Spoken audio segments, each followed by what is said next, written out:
Hello student, good morning. तो हम लोग क्लास 7 की एसएसटी के ज्योग्राफी पोर्शन का जो सेकंड चैप्टर है वो स्टडी कर रहे हैं, जिसमें हमने क्रस्ट, कोर और मेंटल जो 3 लेयर्स है हमारी अर्थ की, उनको स्टडी कर लिया है। आज हम लोग रॉक्स और मिनरल्स के बारे में स्टडी करेंगे, लेकिन उससे पहले एक डायग्राम गिवन है, इसको हम समझेंगे। Geologists originally classified the interior of the earth into 3 layers: the lithosphere, the pyrosphere and the barosphere. These correspond to the crust, the mantle and the core respectively. यानी कि जो जियोलॉजिस्ट जो हैं, हमारे ज्योग्राफी की स्टडी करने वाले जो लोग हैं, उन्होंने विभाजित किया है हमारी पृथ्वी के अंतर्भाग को 3 लेयर्स में। कौन सी? लिथोस्फीयर, पायरोस्फीयर और बैरिस्फीयर, जो क्या है, क्रस्ट, मेंटल और कोर जो हमारी लेयर्स थी, इनर लेयर्स, उनके करस्पॉन्ड हैं। यहाँ पे एक डायग्राम शो किया गया है, जहाँ पर सबसे पहले हमने लिथोस्फीयर के बारे में दर्शाया गया है, जो क्या है, हमारा पृथ्वी के ऊपर का भाग होता है, जिसे हम क्या कहते हैं, क्रस्ट भी कहते हैं।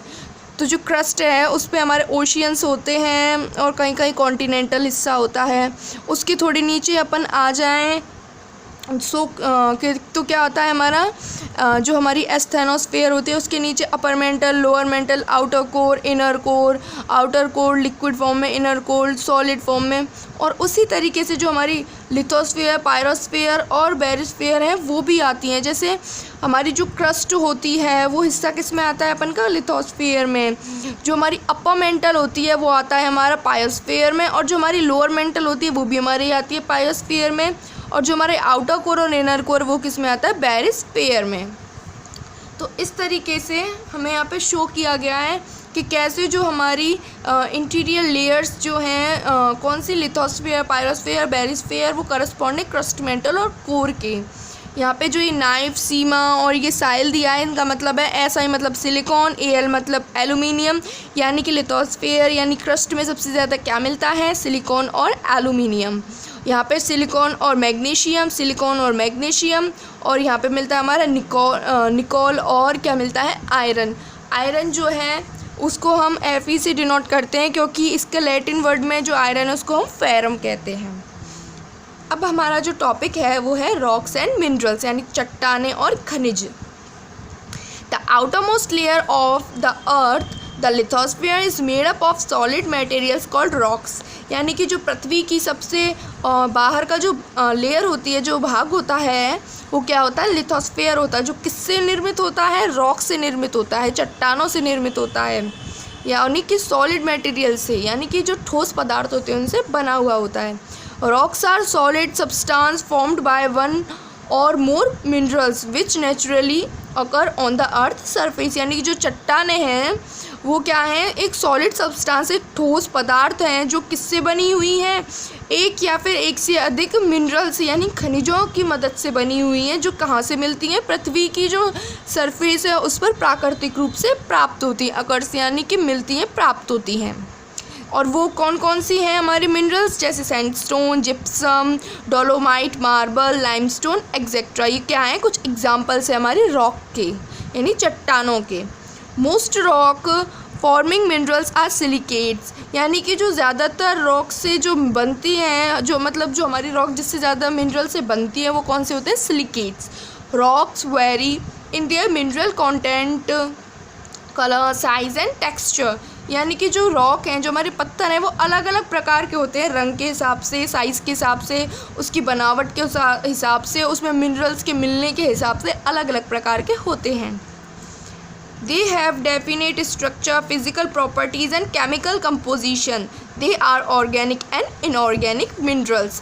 यानी कि जो हमारी ये रॉक्स होती हैं, ये डेफिनेट स्ट्रक्चर की होती हैं, उनकी कुछ फिज़िकल प्रॉपर्टीज़ जो हैं वो फिक्स होती हैं, किसकी, रॉक्स में मिलने वाले मिनरल्स की। यानी कि जो हमारे मिनरल्स होते हैं, जो हमारे रॉक के अंदर में प्राप्त होते हैं, खनिज, वो एक फिक्स स्ट्रक्चर के होते हैं, यानी डेफिनेट यानी फिक्स्ड होती है उनकी स्ट्रक्चर। उनकी जो फिज़िकल प्रॉपर्टीज़ हैं वो भी क्या होती है, फिक्स होती है, और उनका केमिकल कंपोजिशन क्या होता है, फिक्स, यानी उनके बनने की बनावट, उनमें क्या क्या उपयोग हुआ है सामग्री का, वो सब क्या है, फिक्स होता है। ये ऑर्गेनिक भी हो सकते हैं मिनरल्स और इनऑर्गेनिक भी हो सकते हैं।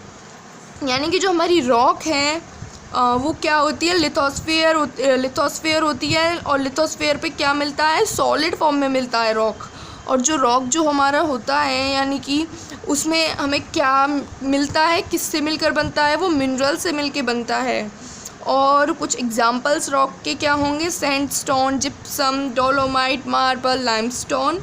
और जो है जो हमारी चट्टान है वो अलग अलग तरीके से यानी कलर, साइज़ और टेक्सचर और मिनरल्स के हिसाब से अलग अलग प्रकार की मिलती हैं। और मिनरल्स जो हैं उनकी जो स्ट्रक्चर है, फिज़िकल प्रॉपर्टी और केमिकल जो कंपोजिशन है वो फिक्स रहता है, और वो जैविक भी होती है और अजैविक भी। यहाँ पे एक डायग्राम शो किया गया है जिसमें एक रॉक बन चुकी है सैंडस्टोन की, और उसको हमें किसी दिखाया गया है सेडिमेंट्री रॉक, किसमें डिफरेंट लेयर्स यानी बहुत सारी लेयर्स में शो की गई है। अब हम पढ़ेंगे हमारे ऑर्गेनिक मिनरल्स और इनऑर्गेनिक मिनरल्स क्या होते हैं, यानी जैविक खनिज और अजैविक खनिज क्या होते हैं। Organic minerals are formed from dead and decayed animal and plant material trapped underground, यानी कि ऑर्गेनिक मिनरल्स जो हमारे जैविक मिनरल होते हैं वो बनते हैं डेड और डिकेड यानी कि मर चुके और जो बर्बाद हो चुके, सड़ चुके जो एनिमल्स जानवर होते हैं, और जो प्लांट होते हैं उनका जो मटेरियल यानी पदार्थ होता है बचा हुआ, वो जो कहाँ मिल जाता है, जो हमारी पृथ्वी है उसके नीचे चला जाता है, अंडरग्राउंड हो जाता है। उनसे क्या बनते हैं, हमारे ऑर्गेनिक मिनरल्स बनते हैं, यानी कि प्लांट और एनिमल्स के जो मरने के बाद उनका जो बचा हुआ हिस्सा जो मटेरियल होता है वो पृथ्वी के नीचे दब जाता है, तो वो ऑर्गेनिक मिनरल्स का रूप ले लेता है।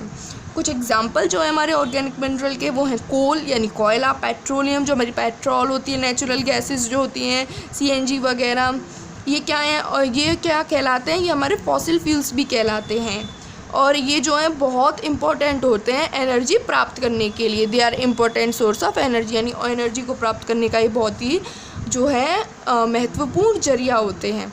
दूसरे हमारे inorganic minerals are either metallic और नॉन मेटेलिक इन नेचर, यानी कि ये या तो हमारे मेटल के रूप में या फिर नॉन मेटल दोनों के रूप में हमारी प्रकृति में उपलब्ध होते हैं। Some of the metallic minerals are iron, aluminium, gold, lead, silver and copper. कुछ जो हमारे मेटेलिक मिनरल्स हैं वो कौन से हैं, आयरन, एल्यूमिनियम, गोल्ड, लीड और जो हमारा सिल्वर होता है और जो कॉपर होता है, और जो सिलिकॉन, सल्फर, फॉस्फोरस है ये क्या है, नॉन मेटेलिक मिनरल्स हैं। तो okay student, that is of for today. आज हम लोगों ने पढ़ा rock minerals, organic minerals and inorganic minerals. Thank you for watching my video.